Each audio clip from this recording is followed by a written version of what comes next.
CHRIST అంటే క్రీస్తు, MES mass అంటే ఆరాధన. దీన్ని క్రిస్మస్ అంటారు.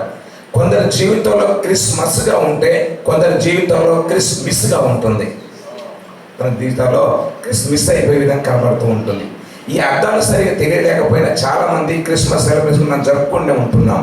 బైబిల్లో ఈ క్రిస్మస్ అనేటువంటి పేరు బైబిల్లో లేదు, కానీ పోప్ జూలియస్ I 353 సంవత్సరం క్రీస్తు శకం 353 సంవత్సరంలో పోప్ జూలియస్ I అధికారికంగా ప్రకటించాడు యేసుక్రీస్తు యొక్క జన్మదినోత్సవాన్ని క్రిస్మస్గా జరుపుకోవాలని. అప్పుడు ఆరంభమైనటువంటి ఆ పండుగ ఈ రోజు వరకు కూడా ప్రత్యేకంగా ఈ క్రిస్మస్ సెలబ్రేషన్ జరుపుకుంటున్నారు. హల్లెలూయా. ఇక్కడ కూర్చున్న వాళ్ళంతా యాజకులు, అందును బట్టి అభినందిస్తూ వేదిక మీద ఉన్నటువంటి నా తోటి సేవకులందరికీ ప్రత్యేకంగా వందనాలు తెలియజేస్తా ఉన్నాను.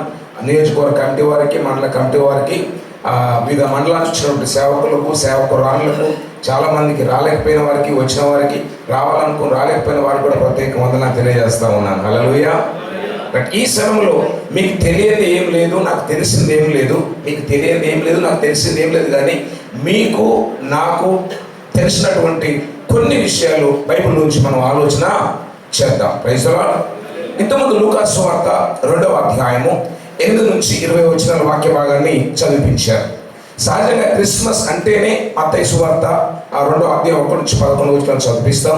తర్వాత లూకాసు వార్త 2వ అధ్యాయం 8 నుంచి 20 వచనాల వాక్య భాగాన్ని మనం చదివిస్తూ ఉంటాం. అందులో నుంచి మనము కొన్ని ప్రసంగాలు, కొన్ని మాటలు మనం నేర్చుకుందాం. క్రిస్మస్ అంటే ఏమిటి? క్రిస్మస్ అంటే ఏమిటి? మన జీవితంలో క్రిస్మస్ అంటే ఏంటో ఒక 7 విషయాలు ఆ చదువుకున్న లేఖన భాగం నుంచి మనం ధ్యానం చేద్దాం. చూడండి, బైబిల్ తెరవండి. లూకాసు వార్త బైబిల్ తెరవండి. కొద్దిసేపు మనం స్టడీ చేద్దాం. క్రిస్మస్ అంటే ఏంటో అందులో చక్కటి విషయాలు మనకు కనబడుతూ ఉంటాయి. ఆ